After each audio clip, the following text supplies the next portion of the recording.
I'm Charles Benson inside the Milwaukee Federal Courthouse in downtown Milwaukee with Milwaukee Journal-Sentinel investigative reporter John Diedrich, and day 2 is now wrapped up. Today starts day 3 of testimony. We've heard from about 10 or 11 witnesses so far called by the federal government. But boy, you have to focus on Judge Kristela Cervera. She is a colleague of Judge Dugan. She's there that day. Federal agents showed up, and she made some statements in testimony today, something along the lines, judges should not be helping defendants evade arrest, when asked why she was concerned and shocked when she learned that the FBI was investigating the alleged actions of Dugan. That's right. I mean, when we first saw the video, they come out together into the hallway. They talk to federal agents together in their robes.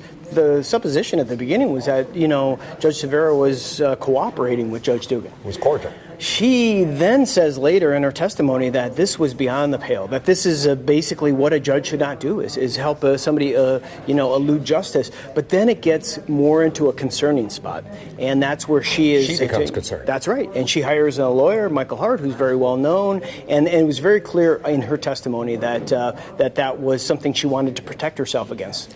The other thing we heard from about 5 of the 6 federal agents that were there that day, their job was to arrest Eduardo Flores Ruiz because they believe he's not in the country legally. He's there because he's supposed to be in Dugan's courtroom, right? So that's why they show up there.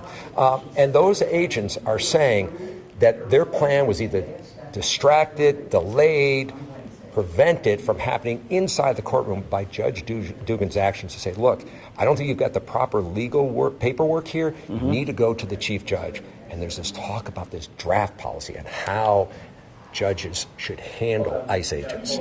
This is a big issue. This is huge, and this is where we've been anticipating testimony from Chief Judge Carl Ashley.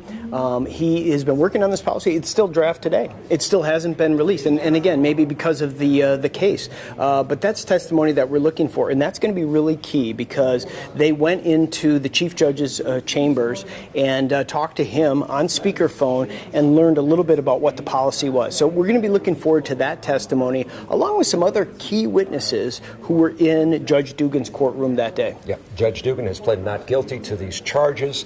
Day 3 today, we could hear from Chief Ashley, and you're saying government should wrap up today? That's right. We're hearing from the government that they'll be done today, and then it would be up to, at that point, then it'll be up to the defense whether they put on a case. But the government's saying they'll be done by the end of business today.